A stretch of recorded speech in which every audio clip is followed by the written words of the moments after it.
Përshëndetje të nderuar shikues, po takohemi bashkë me emisionin Imazh. Sot do të flasim për ujin, furnizimin me ujë, se si e kemi gjendjen me nivelet dhe sasinë e ujit, sa do të përmbushen kërkesat dhe nevojat në vendin tonë, si faktori i rëndësishëm për jetën e njeriut, gjithsesi ujin të cilin e konsumojmë duhet të jetë ujë cilësor. Sjellim edhe kronika të përgatitura nga gazetarët tanë, por do të kemi edhe lidhje të drejtë për drejt në Skype.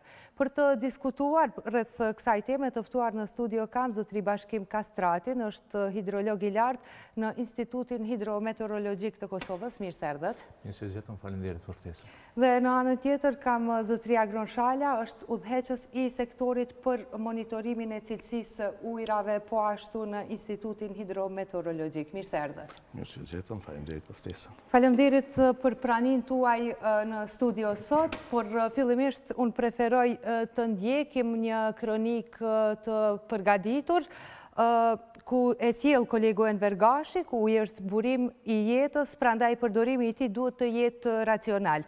Kjo për shkak se Kosova po ballafaqohet me thatësi dhe mungesa e ujit gjatë verës mund të jetë problem. Kronika në vazhdim ju sjell një intervistë me Arjeta Mjekun, është zëdhënëse e ujësjellësit rajonal Prishtina. Përballja me virusin në këtë kohë nuk është vetëm një sfidë për institucionet tona. Një nga problemet do jetë edhe menaxhimi i resurseve ujore. Kjo si shkak i thatësisë që përball Kosova, pa rreshje bore dhe shiu. Edhe pse në kohë pandemie, kompania regionale e ujësjellësit nuk i ka ndalur aktivitetin e vet. Po me të ardhur në vendin tonë kjo virusi misterioz i quajtur koronavirus, ne si kompani, si shumë institucione tjera, me njëherë kemi marrë masa për zbatimin e masave kundër përhapjes së virusit korona, duke filluar me dezinfektimin e gjitha objekteve administrative, dezinfektimin e mjeteve transportuese të punës, dezinfektimin e fabrikave të trajtimit të ujit, dhe këtë kemi bërë 2 herë, domethënë brenda 40 ditë 2 herë kemi dezinfektuar, më pas e kemi reduktuar edhe stafin në ujësjellës. Mirë po, që nga data 4 maj kemi filluar pak të aktivizohemi më shumë, edhe qytetarët kanë filluar pak sa të vedisohen që borxhi i tyre mos të grumbullohet dhe të vinë në ujësjellës të paguajnë për shërbimet e ujësjellësit dhe kanalizimit, sepse ne në të njëjtën kohë kemi bërë thirrje që të bëjmë pagesa të rregullta për shërbimet për shkak të ruajtjes së stabilitetit të ndërmarrjes, sepse ne kemi trajtimin e ujit të pishëm, ne duhet i paguajmë punëtorët. Pastaj ka shumë, duhet të paguajmë edhe shpenzimin e energjisë elektrike, sepse kemi shumë stacione të pompave, nën stacione të pompave, rezervuar, fabrika të trajtimit të ujit.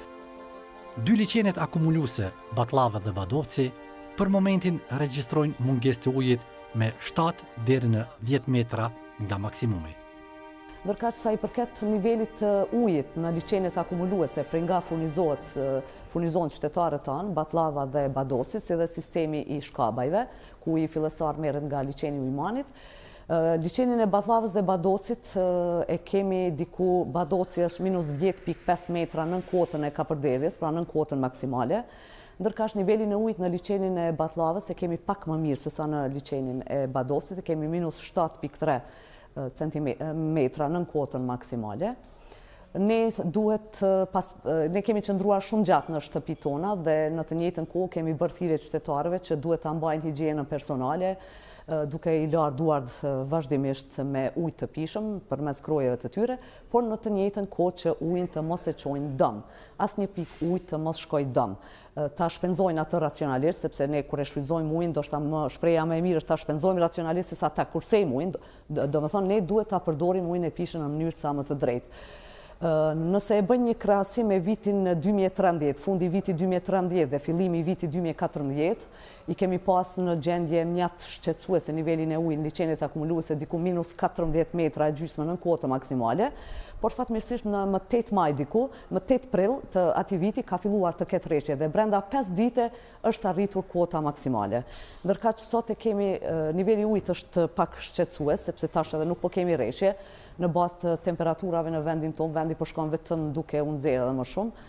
Kështu që apelojnë te qytetarët që ujin ta shpenzojnë racionalisht për nevoja shtëpiake, për higienë, por asesi për destinime tjera të paarsyeshme. Ky nivel është shqetësues, duke bazuar se po hym në muajt e verës dhe mungesa e të rreshurave. është shqetësues nëse ne nuk e përdorim drejt, është shqetësues nëse nuk do të kemi rreshje atmosferike, sepse akumulacionet tona varen direkt nga rreshjet atmosferike dhe nga mënyra se si ne e përdorim ujin e pishëm.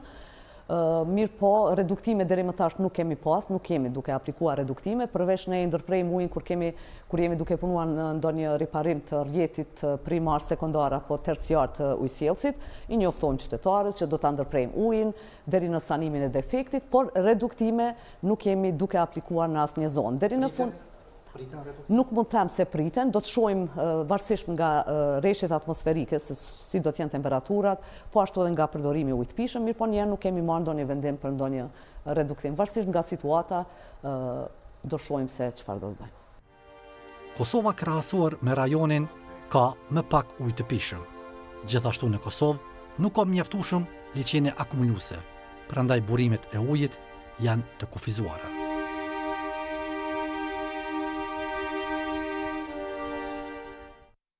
Do qëm kështu kronikën e përgatitur nga kolegu Enver Gashi dhe pam që konsumimi ujit të pishëm përgjatë kësaj periudhe ka qenë më i madh, ndërsa zotri Kastrati, fillimisht ta mund të na tregoni se si qëndron Kosova sa i përket nivelit të ujit, cila është gjendja? Faleminderit edhe një herë për ftesën edhe përderisa ishmi duke përcjellën intervistën për kolegëve të Kuru Prishtina, është situata e tillë faktikisht ne po i referomi Institutit Hidrometeorologjik të Kosovës, ku ne bëjmë monitorimin e ujrave sipërfaqësor në aspektin kualitativ dhe kuantitativ. Për aspektin kuantitativ apo për sasi, besoj që do të kemi kohë të mjaftueshme të sqarojmë disa apo të trajtojmë disa problematika caktuar në fushën e hidrologjisë, edhe natyrisht për aspektin kualitativ do të flet kolegu.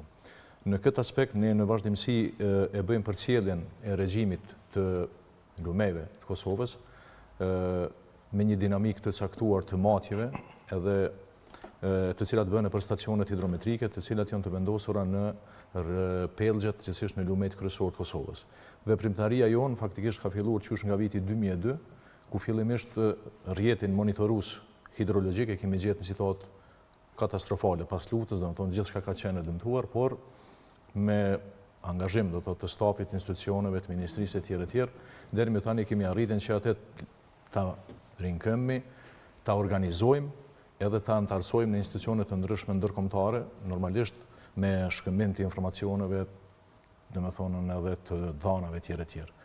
Në këtë aspekt kemi arritur që një numër të këtyre stacioneve ta bëjmë edhe në mënyrë automatike apo online, ku dhanat transferohen në një bazë solide që është krijuar, do thotë në objektet e Institutit Hidrometeorologjik të Kosovës në Prishtinë, me të cilat pastaj ne përveç monitorimit e shohim edhe sasinë gjithsesi kapacitetet e ujrave rrjedhës në territorin e Kosovës. Atëherë zotri Shala, do të thotë ju bëni monitorimin e cilësisë të ujrave sipërfaqësore në vendin tonë, unë do doja të di se ku fokusohet puna juaj dhe çfarë analiza bëhen?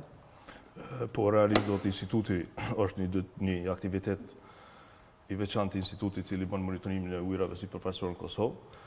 Për të bërë një monitorim të ujrave sipërfaqësore në Kosovë, së pari është krijuar një plan i punës, është krijuar një rrjet për monitorimin e këtyre ujrave.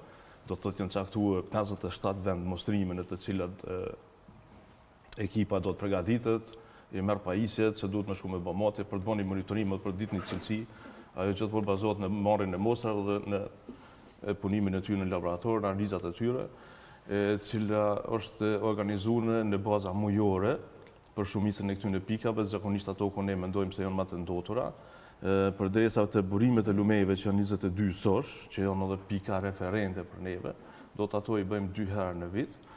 E kemi ekipin e cila është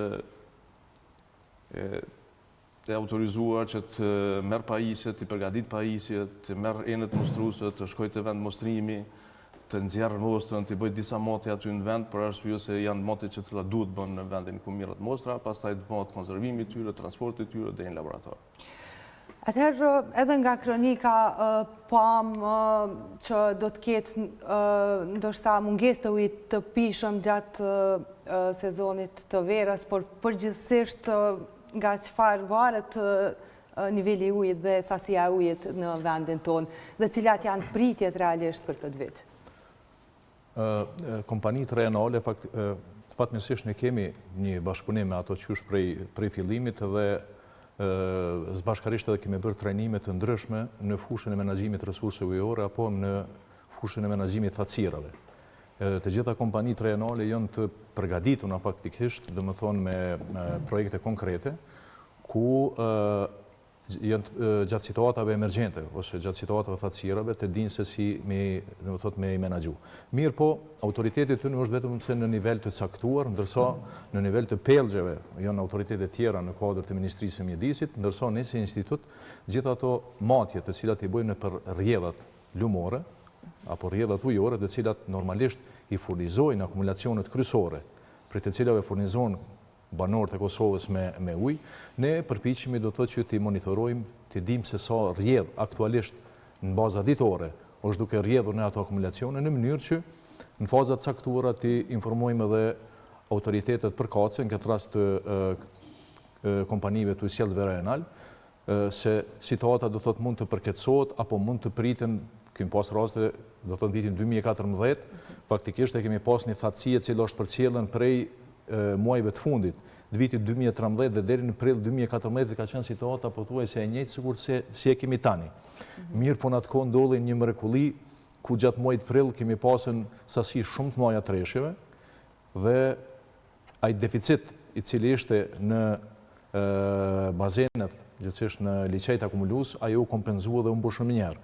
Mirë po tani për tani do të thotë këtë situatë nuk e kemi. Cila është situata aktualisht? Cila është gjendja që mund të na thoni nga monitorimi që ju bën? Aktualisht ne përcjellemi trendet edhe tendencat e sasisë së rreshjeve. Se çdo, paraprakisht ne kemi një shpërndarje, burimi kryesor apo resursi kryesor i cili mbush akumulacionet e ujit, akuiferët, gjitha këto në Kosovë janë rreshjet e shiut. Rreshjet. Ne kemi një shpërndarje të rreshjeve në Kosovë, nivel Kosovës të pabarabartë, edhe në aspektin kohor edhe hapësinor. Kjo i bie që në rrofshin e Dugaxhinit bjen sasi më e madhe e rreshjeve. Prandaj edhe atje janë të organizuar do thotë një rrjet më i madh apo më i begat hidrografik. Edhe mundësitë për akumulim të ujrave do thotë e tjerë janë më të mëdha. Edhe problematika e furnizimit me ujë të banorëve në përmasa më të mëdha në rrofshin e Dugaxhinit është më e vogël. Ndërsa, duke shkuar në drejtim të lindjes, rrofshi Kosovës, pastaj deri në skajin lindor të Kosovës, Anamarava, atje kemi sasinë më të vogël treshje. Përderisa për shembull në Dugaxhin mesatarisht bin 700-800 mm rreshje gjatë vitit, në pjesën lindore të Kosovës, pra në Anamarava apo atje ka Kamenica bin vetëm se rreth më pak se 600 mm, rreth 590 mm. Nëse i shohim trendet e viteve të fundit, unë këtu para i kam disa tabela me dhëna treshjeve, të cilat i kemi mbledhur natyrisht në baza ditore, mujore dhe vjetore prej stacioneve tona monitoruese të rreshjeve, atëherë vrem se për shembull për vitin 2018 dhe vitin 2019 kemi një diferencë rreth 200 mm më pak në rreshje. Apo e kemi një deviacion prej mesatarës shumë vjeçare. Kështu, nëse më lejoni vetëm se disa ti potencoj, për shembull që është më rëndësishme për opinionin edhe për shikuesit, sidomos edhe për kompanitë rajonale, dhe pse ato i dinë se i kanë këto dhëna, për shembull në Batllav gjatë vitit 2019 i kemi të regjistruar vetëm se 390 mm rreshje. Që është, domethënë, më shumë se gjysma e sasisë mesatare vjetore që duhet vjej apo ka rama përpara. Pastaj, për shembull, në liçenin e Radoniqit është e kundërta. Atje ka pas më tepër. Tash nuk e di saktësisht se si është situata, po përderisa në aspektin medial nuk është paraqit problematike, do thotë ato janë kuota të situatës normale. Pastaj nëse shohim liçenin e Përlepnicës, edhe atje kemi pas, po flas gjithmonë për vitin 2018-2019, ku kemi vetëm se 448 mm rreshje, apo domethënë për rreth 200 mm më pak se sa ajo konstantja mesatare shumë vjeçare që është.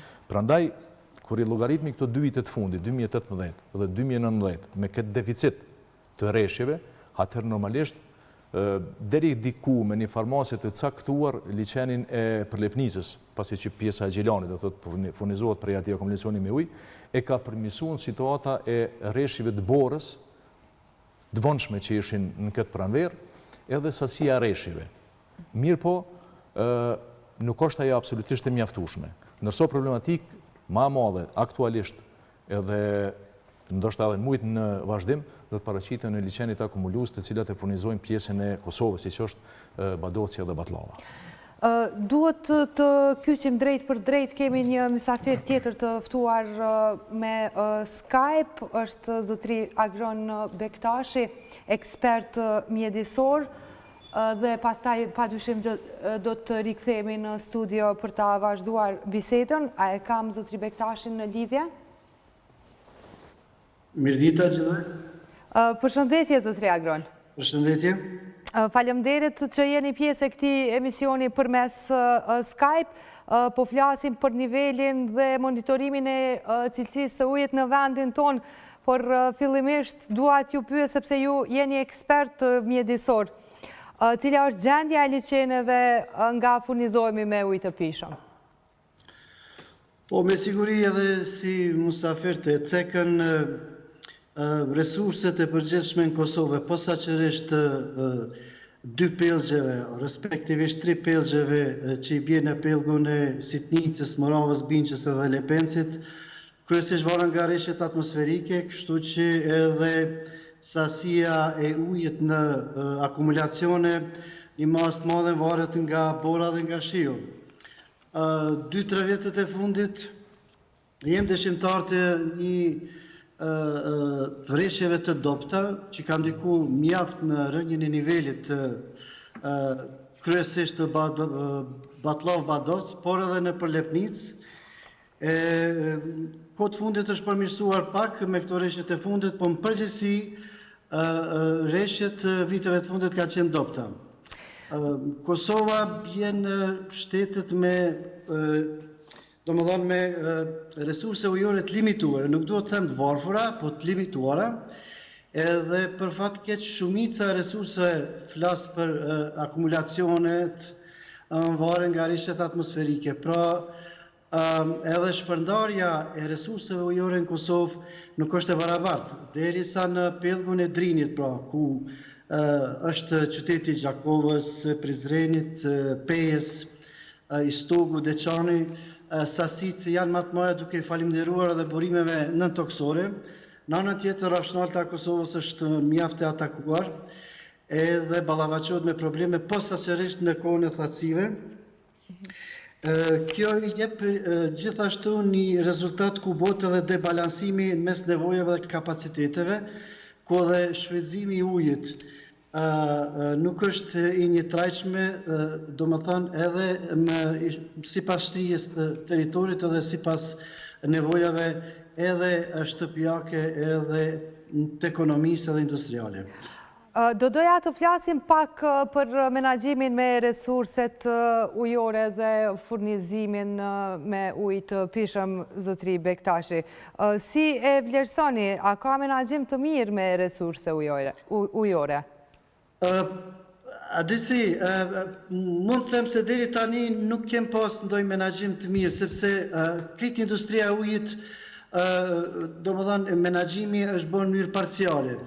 Zhvillimet moderne në botë e njohin një term si quhet menaxhimi integruar i resurseve ujore, ku bëhet balansimi dhe revitalizimi i resurseve ujore, qoftë për ujin e pijës, qoftë për agrikulturë, qoftë për industri. Pra, menaxhimi me resurse ujore nuk kupton jo vetëm me ujë të pijës. Menaxhimi me resurse ujore kupton futjen edhe balansimin e nevojave me kapacitetet që dalin, domethënë sipas stineve dhe sipas rajoneve dhe sipas industrive. Pra, nuk mund të themi se kem pas ndonjë menaxhim të mirë. Qofshin në kompanitë për furnizim me ujë, pra mesatarja e humbjeve në rrjete në Kosovë është 50%, pra 50% e ujit në rrjetet për furnizim me ujë në Kosovë humbet, kurse ka rajone ku shkon deri në 70%. Pra, në atë aspekt, qofshin pra humbjet administrative apo teknike, sasia e ujit që humbet në rrjet është shumë e madhe. Pra kjo është një mungesë e madhe e menaxhimit. Mandej, për fat keq Kosova akoma s'ka arrit të bëjë rezerva të ujit, pra me akumulacione të reja, edhe krijimin e rezervave të cilat nuk do ta lejonin edhe Kosovën edhe popullatën vjen në situata stresuese që po të varemi nga të rreshurat atmosferike. Pra, ka shumë për të dëshiruar në menaxhimin e integruar, shpresoj që vitet e ardhshëm qeveritë e ardhshme, Ministria e Mjedisit, Infrastrukturës edhe ministri tjera relevante do të punojnë në detalizimin e planeve për identifikimin e sipërfaqeve dhe bazineve sipërfaqësore dhe nëntoksore dhe prioritetet gjatë shfrytëzimit. Ajo është shumë e rëndësishme të përpunohet një kadastër i mirëfillt i resurseve ujore, të promovohet një menaxhim integruar dhe të bëhet përcjellja dhe analiza e ndryshimeve klimatike dhe meteorologjike dhe ndikimi i tyre në resurse ujore. Pra këto janë 3 elemente kyçe të cilat ministrisë, qeverisë edhe subjekteve tjera i japin mundësi të bëjnë një plan edhe mos të vim në situatë kur thjesht të shoqërim në qiell edhe të presim borë apo shi. Do doja të ndalësh edhe tek një aspekt tjetër, siç është ndotja e ambienteve përreth vendeve ku bëhet furnizimi me ujë të pishëm. Cila është gjendja në teren? Gjendja në teren tash nëse heki domethënë burimet nëntoksore të cilat relativisht janë të mbrojtura, për fatkeq liçejt akumulues të cilat janë të dedikuar për ujë të pijës, posaçërisht Ballava, Badovci, janë të ekspozuar ndotjeve të ndryshme. Jem dëshimtar të derdhjeve të ujrave të zeza, për shembull në Ballav është fshati Ballav, fshati Orlan, ka atje ndërtime të shtëpijave, objekte, hotele tjera të cilat krejt ato ujra shumica derdhen në atë liçej, në liçenin i cili është i paraparë për ujë të pijës. Rastin e tjetër e kemi Badovc, ku prap për rreth është me lokalitete ndryshme, aq më tepër që kalojnë edhe rruga afër ku ka transport të naftë dhe materieve tjera të cilat çdo moment mund në bazë të ndonjë aksidenti edhe të rrezona se ato sasira helmuese toksite edhe të derdhen në liçe. Pra, asaj përket liçeneve, situata nuk është e mirë sepse nuk ekziston kontrolla. Ndotja me lumej është akoma më e madhe dhe situata është akoma më e keqe. Për shembull, lumi Sitnica vjen ndër lumejt më të ndotura në Evropë. Ai është fakt të cilin shumë të gjithë e dimë. Në anën tjetër, lumejt edhe liçejt kanë ndikim edhe te ujrat nëntoksor. Pra, një ndër problemet tjera është e kontaminimi dhe ndotja e ujrave, qofshin sipërfaqësor edhe ato nëntoksor, edhe aty do të bëhet një strategji e posaçërisht strategjia mbrojtjeve resurseve ujore, qofshin ato sipërfaqësore apo nëntoksore. Ajo se çfarë pyesim faktikisht a do të kemi ujë të pishëm, mirë po, në këtë rast si mund të kontribuoj faktori njeri ndoshta në sasinë e ruajtjes së ujit? Unë kujtoj se para shumë viteve kam qenë domethënë i kyçur në shumë aktivitete, projekte mjedisore dhe të ujit, kem pas shumë kampanja vjedisuese. Për fat keq vitet e fundit, këto kampanja për çudi janë ndalu dhe jem orientuar shumë në probleme tjera mjedisore posaçërisht në ndotjen e ajrit. Unë kam qenë i thash shumë i madh i një fushate për ndalimin edhe redukimin ndotjes ajrit, por ndërkohë është neglizhuar fushatat e vjedësimit të konsumatorët.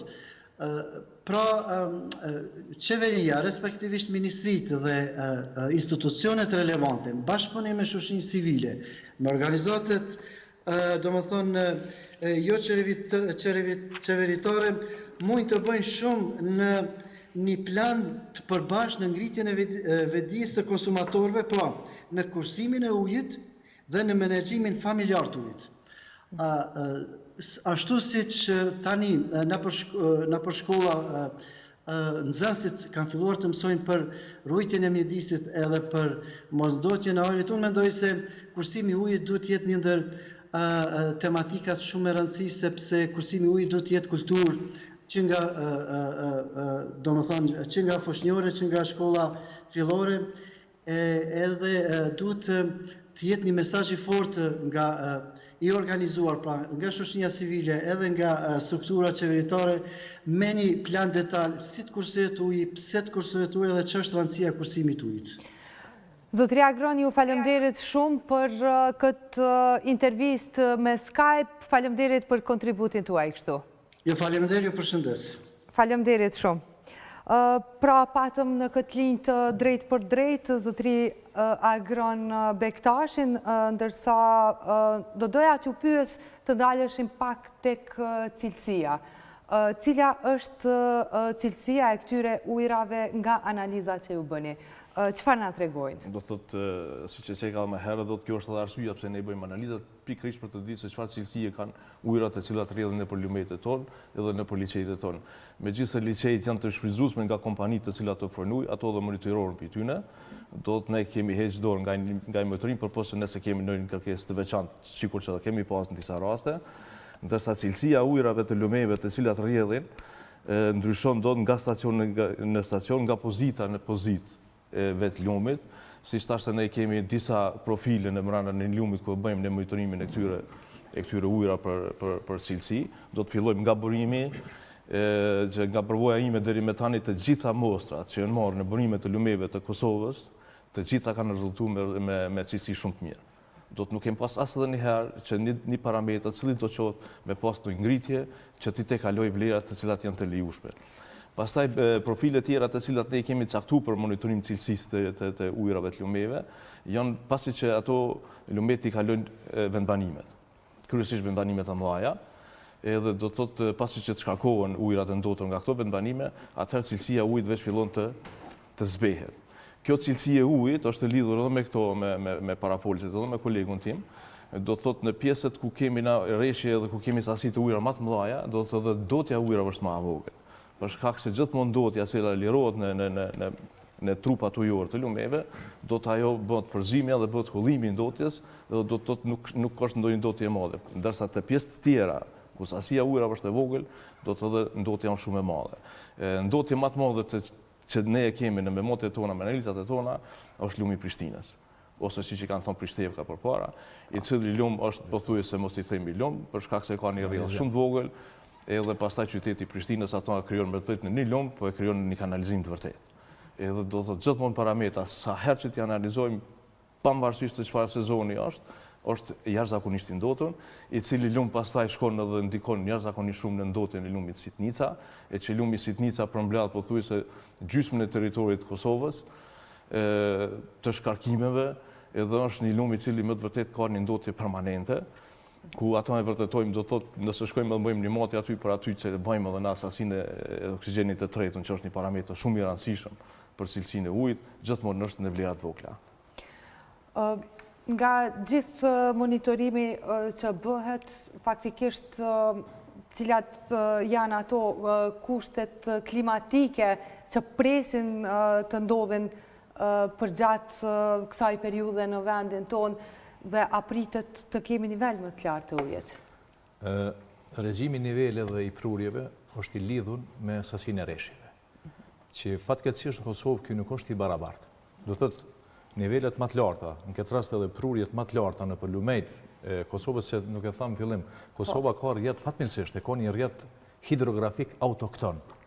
Domethënë pjesa më e madhe, rreth 94% e rrjedhave lumore, burimin e tyre e kanë në Kosovë. Edhe dalin, do thotë, në përvende tjera, apo në Triu, i Imazh letarë. Por regjimi këtyre është i pabarabartë. Kjo i bie që sasia më e madhe e ujit kur neve na duhet, që është tina verës, ne nuk e kemi, sepse nuk e kemi rreshit. Ajo varet prej proceseve që kanë ndodhur, domethënë, më përpara, apo disa vite më përpara. Dhe atëherë çka duhet me bë? Duhet me akumulu. Zgjidhja vetme që ka ekzistuar edhe më përpara dhe ne vazhdimisht bëjmë përpjekje edhe institucionet edhe tjerë, se shiqo, çështja e menaxhimit të resurseve ujore, domethënë është shumë komplekse. Edhe menaxhimi integruar i burimeve ujore që e përmeni kolegu më përpara, nënkupton edhe integrimet konceptuale, infrastrukturore, etj. etj. Por kjo i bie që për me mujt me zgjidh problemin e ujit pijës, domethënë për banorët e Kosovës, po jo vetëm për ujit pijës, se shiqo, uji nuk përdoret vetëm për pije, ajo është esenciale, po është për botën e gjallë bimore, shtazore, për turizëm, për infrastrukturë, për biodiversitet, industri faktikisht domethënë etj. etj. Dhe për me pas një balancë shfrytëzimit tyre, se ne shpesh e dëgjojmë apo çdo ditë thojmë me kursy ujin. Po ti duhet me pas fillimisht, pastaj me kursy. Këtu do doja të ndalesha sepse mysafiri nga lidhja drejt për drejt preku çështjen e rezervave të ujit faktikisht. A kemi rezerva të tilla apo a mund të kemi rezerva të tilla në vendin tonë? Shiqo, Kosova ka resurse ujore të limituara. Kjo i bie që nuk kemi mjaftueshëm. Çka duhet me bën? Duhet me akumulu me mbledh. Kanë ekzistu projektet edhe në kalume, për viteve 80-ta që janë bën, për me ndërtuar diga, me grumbulluar ujin, çush janë liçenet akumuluese tani që janë zhbon. Disa më të vogla, disa më të mëdha. Fatmirësisht, prej vitit kalum kemi filluar, do thotë, në këtë drejtim me punun intensivisht, edhe është shumë e rëndësishme se kur e përmendëm më përpara atje se pjesa lindore për shembull e Kosovës apo Ana Morava, një pjesë e saj, Kamenica e tjerë, kanë probleme shumë të mëdha me furnizim me ujë. Dhe prej vitit kalum kemi filluar të bëjmë studimin e fizibilitetit të një projekti që është i viteve 80-ta për ndërtimin e akumulacioneve quhet Ki Kremenat. Dhe ne aktualisht e kemi kryer pjesën e punës tonë, studimeve në terren, të matjes sasisë dhe të rrjedhjes të ujit, me parametra tjerë dhe kushte tjera meteorologjike, ku të gjitha këto dhëna, në bashkëpunim me Bankën Botërore, po shpresojmë dhe po besojmë, domethënë se jemi në fazë dhe në rrugë shumë të mirë, që atje shpejti të fillon ngritja e këtyre sistemeve, e cila banorëve të asajane do t'i siguroj një herë për gjithmonë ujë do thotë të pijës, por jo vetëm banorëve, por edhe ekonomisë, industrisë e kështu me radhë. Pra, zgjidhja problemeve hidroekonomike në Kosovë, thamë se është shumë komplekse, multidisciplinare, kërkon angazhim multidisciplinar, profesional etj. Normalisht kërkon edhe fonde, por nuk ka zgjidhje tjetër pos me akumulu me mbledh. Me mbledhen kur ka rreshje të shiut, mi mushë rezervar të akumulacionet të ujit, në mënyrë që ato mi përdor gjatë kohës kur kemi thatësi. A banë mund rëllidh? Pa dyshim. Isha ndërlidh pak me kolegun, do të përderisa këta i bëjnë matit për krimin e akumulacioneve të reja, ata kërkesa e laboratorit për cilësinë e ujit është më e hershme që të shkohen të mirën mostrat, që njëkohësisht të përcaktohet të cilësia e atyre ujrave, se a ja vlen ujit të akumulohet apo nuk ja vlen ujit të akumulohet. Se nëse një ujë nuk i plotëson kushtet për nga cilësia, atëherë është e kotë nëse bëjmë akumulimin, se cilin pastaj nuk mund ta përdorim pa ndonjë trajtim ose pa ndonjë investim të posaçëm. Do doja të di për analizat e cilësisë të cilat ju i bëni. Cila është kjo metodë dhe a keni staf profesional për t'i realizuar këto analiza? Shiqo, do të na kur kem fillu edhe kolegu në fillim të fjalimit vetë, e ceko se kanë fillu në vitin 2002, unë kam fillu në fillim të vitit 2001 apo në fund të vitit 2000. Do të ku kemi, është boni kërkesë që të krijohet një laborator për monitorimin e mjedisit, kemi thonë atëherë, tash e kem prap laboratorin e monitorimit mjedisit, po i cili është ndarë në sektor, edhe unë i takoj sektorit të ujit. Do të kem fillu prej hiç, përderisa sot e kemi një laborator shumë të mirë, shumë të fuqishëm, për sa i përket stafit profesional, do të kisha me thonë që është i limituar, përderisa nuk kemi arritë se të bëjmë monitorimin e të rëndësishëm se sa kërkohet bëhet monitorimi i cilësisë të ujrave. Për shkak se kërkesat ndërkombëtare janë për një monitorim jo shumë ma cilësor, por ma gjithëpërfshirës, të cilin neve deri më sot nuk kemi mujtë me arritë, po jemi prapë në nivel të mirë. Metodat që i përdorim do të jenë metoda standarde ndërkombëtare, që i referohemi aty në metodat të cilat na kanë preferuar edhe nga ekspertë ndërkombëtarë që kemi pas projekte me ta. Të gjitha pajisjet që i kemi pajisje ato që duhet të jenë edhe janë të kohës dhe janë moderne, pajisjet të cilat do të vazhdimisht ne bëjmë kalibrimin e tyre për shkak se mundohemi që të krijojmë të dhëna sa më të sakta dhe sa më të besueshme. Për të bërë këtë gjë sa më të sakta, sa më të besueshme, kemi pas rastin që të bëjmë edhe quhen janë këto teste ndërlaboratorike ndërkombëtare, në të cilat unë jam shumë krenar që kam marrë pjesë në ato teste me ato laboratorë ndërkombëtare, ku kena dalë shumë mirë. Do të thotë me to kena vërtetu që më të vërtet jemi të bëjë punën mirë ashtu siç duhet. Edhe me stafin që jemi tash jemi një staf shumë i vogël, po besojmë që bëjmë një punë shumë të madhe për shkak se gjatë mbrana vitit kemi me qindra mostra që analizojmë, të cilat bojnë me dhjetra mijë rezultate. Këto mostra dhe këto rezultate të analizave ku dërgohen? Dhe çfarë përcaktojnë tutje? Këto mostra, këto rezultate, spari unë si udhëheqja ati sektori i marrë dhe i shqyqoj gjatë analizës. Nëse ka në pakratësi, nëse shumë i në i vlerë që ka dalë madhe, do të me njëherë në linë dyshimi se pse ka dalë madhe, mundohemi me gjithë arsyën pse ka ardhe të kjo, e përsëritim rezultatin një herë dhe dy, ndoshta në rojë tekniku i thomë, hajtë provoje ti përcaktoje të shofim se sa po del. Pastaj kemi një format të një tabelave në Excel, të cilat i bartim, edhe prej këtyre në tabela në Excel që janë kompatibile për shkarkimin e tyre në bazën e dhënave në Institutin Hidrometeorologjik që kemi një kolegë që mirët me këto. Edhe pastaj e kemi edhe një format tjetër të cilat ne e kompletojmë edhe dërgojmë në Agjencionin për Mbrojtjen e Mjedisit, të cilat pastaj dërgohen në EUNET, në rrjetin e Evropian për çështje informative të ujrave. Kjo do të thotë është çështje ku mblidhen këto informacione dhe pastaj analizohen edhe çështje të tjera sa i përket ujit. Ashtu këtu mblidhen, do të gjitha këtë punë që e bëjmë, se na jemi një staf teknik që prodhojmë të dhona, prej të dhonave të tona të cilat shkojnë në ministri dhe për ministrisë pastaj ajon ata politik bërësit të cilit morrin vendime, se si urgjendja, se çfarë duhet bëhet, se si duhet përmirësohet. Edhe besoj që përmes këtyne rezultateve që i kam pa që më të vërtet që gjendja e ujrave, në cilësisë të ujrave në Lomej nuk është e kënaqshme, atëherë edhe kanë bërë kërkesa për ndërtimin e impianteve gjithandej Kosovës, që është një lajm shumë i mirë edhe shpresojmë që sa më shpejt të ndërtohen, të përfundojnë edhe të fillojnë pastrimin e ujrave. Çfarë po ndikon faktikisht më shumti në ndotjen e ujrave në vendin tonë? Po kisha me thonë mas shumti që është primare, kisha me shkakimi i ujrave të ambisrisë. Për shkak se na shkojmë i lajmë durët, edhe dim e përdorim detergjente, sapunet të ndryshme. Çdo veprim që e bëjmë me ujë e bëjmë për të pastruar diçka. Nuk e bëjmë ujin për diçka me përdorë që nuk është veç e kot. Edhe do të gjithë ky, do të bëhet shkon kanalizimi, prej kanalizimit shkon drejt në Lumej. Edhe tani gjendja më e cilësisë ujit të lumit nuk është ajo që ka natyrale. Mirë po është kalon në një kategori tjetër, do të këto gjitha këto vlera të parametrave që ne i përcaktojmë, do të pastaj krahasohen me udhëzime administrative që i kemi edhe në atonat, edhe në ato ndërkombëtare, edhe e shohim se lumet për cilit vendmostrim në vendmostrim çfarë kategori i takon, në çfarë klasifikimi është, gjithmonë kemi do thotë kalon në klasë më të ulta, e kështu me radhë. Vetëm se për me plotësu kolegun, ne për shembull e vrejmë gjatë matjeve tona të sasisë të ujit se kemi ndryshime mekanike të rrjedhave të ujit. Kjo i bje që e vrejmë do të shihet edhe me sy se është ndryshim jo natyral i sasisë së ujit në rrjedhë. Ajo i bjen domethënë se aty ka shkarkim shumë mëdha të kanalizimit. Se e vrejmë për shembull gjatë stinës të verës, e din që nuk ka pas rreshje të shiut ndoshta me javë të tëra ose edhe muj, ndërsa nivelet e ujit janë konstante apo nuk ka ndryshime. Ajo është një indikator, do të thotë se aty janë vetëm me kanalizime.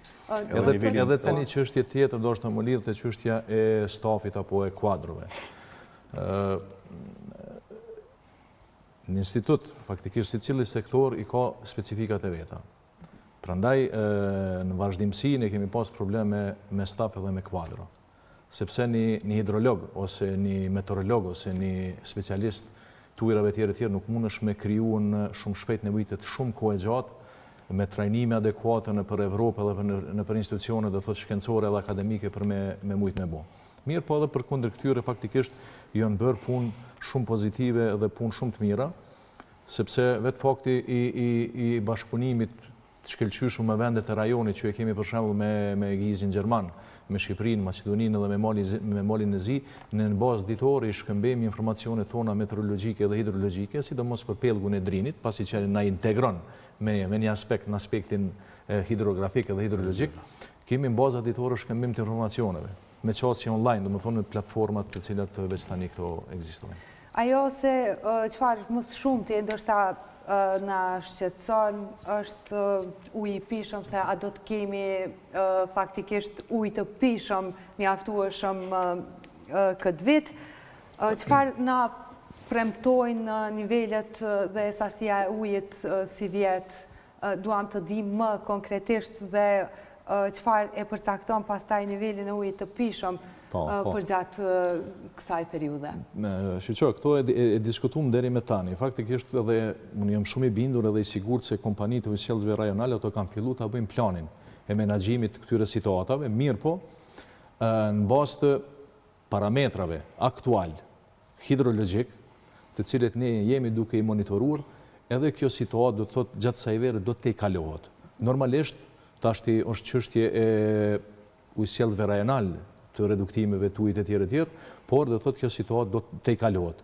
Edhe një çështje tjetër që unë e thash në fillim, ne duhet me thonën se në vazhdimsi gazetarët ndoshta janë mësuar me elita profesionale të ndryshme në të kalumen, me prognozuan për hidrologji ose për meteorologji ose për klimë se do të jetë ky dimën kështu ose do të jetë i thatë ose i lagësht. Parashikimet e tilla në shkencën moderne të sodit nuk i bën askush. Nuk bëhen. Parashikimet meteorologjike bëhen për 5 ditë. Do të thonë, sa më shumë që shkon kohë,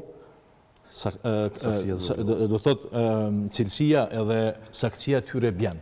Prandaj, por nëse këtë që ka diskutuar deri me tani, ndërlidhmi vitet, do të thonë 2-3 vitet të fundit në aspektin hidrologjik tani po flasi, atëherë do të thotë kjo situatë do të kalohet, por nuk mujna me parashikuan se çfarë do të jetë do të thotë vitin tjetër e kështu me radhë. Ato janë vetëm se metoda, metodologji, ka programe të caktuara të cilat një numër prej tyre dhe ne e kemi bashkëpunim edhe me institucione ndryshme evropiane dhe i bëjmë këtu. Po askush nuk mundet me dalë me thonë se mbrana 2-3 vite, 5 vite ne do të kemi rreshje, do t'i mushmi akumulacionet. Por e vetmja ndoshta edhe porosia më e mirë për fund ose për gjithë njerëzit edhe qytetarët është ujin atë që kemi duhet me rujt edhe me kursi. Këtë doja edhe thoja, mbase i kemi ato dilemat se a do të kemi ujë apo jo, unë doja në fund një porosi edhe nga ju, por shikuesit që janë duke na ndjekur. Po do të thotë kjo normal që duhet me rujt sasinë e ujit, po me rujt cilësinë e ujit, unë kisha apelu ma shumë të kompanitë, të cilat po ndikojnë në ndotjen e këtyre ujrave që me bë çmos, që me bë këtë ndotje sa më të vogël ose me bëni bashkëpunim edhe ata me qeverinë edhe që me instalu sa më shumë impiante për trajtimin e ujrave, që në natyrë të shkarkojmë ujra sa më të pasata për arsye se kjo është një ndërlidhje e ujrave sipërfaqësore me ujrat toksore, edhe të cilat ujrat toksore pastaj po shfrytëzohen për nga popullata. Dhe kisha me thonë edhe një për kryetarët e komunave të Kosovës të cilët po mirren me projekte për rregullimin e shtretërve të lumejve, të cilët po i bojnë bukur për synin, mirë për kisha preferuar që pjesën e poshtme të shtratit të lumit mos ta shtrojnë me asnjë zën, për arsye se ja hupin efektin për mos ta çujtë me lum, po e kalojnë në një kanal. Do të humbin tërë atë jetë që është me qindra specie të ndryshme që jetojnë brenda aty në gurve, brenda asaj mose. Atëherë, sa kuptuam që edhe faktori njeri ka një indikacion të madh këtu, faleminderit shumë për kohën që ndatë për ne dhe shikuesit tanë. Faleminderit. Ndërsa të nderuar shikues, për fund ne do të shohim një kronik që sjell kolegja jon Aida Agashi, ka disa këshilla se si mund ta ruajmë ujin e pishëm. Këtu edhe përmbyllim emisionin për sot. Faleminderit për vëmendjen tuaj. Planeti Tokë mbulohet me mbi 70% të sipërfaqes së tij nga uji. Prej kësaj sasie, vetëm 2.7% shfrytëzohet për pije. Ndërkohë, 97% e pjesës së mbetur është ujë i kripur, rrjedhimisht i papërdorshëm. Është vlerësuar se gjysma e popullsisë së botës deri në vitin 2025 do të jetojë në zonat me burime të kufizuara ujore. Të dhënat nga Instituti Global i Ujrave paralajmërojnë se deri në vitin 2030 për shkak të mungesës së ujit do të duhet të emigrojnë 700 milion njerëz nga rajonet ku ata jetojnë.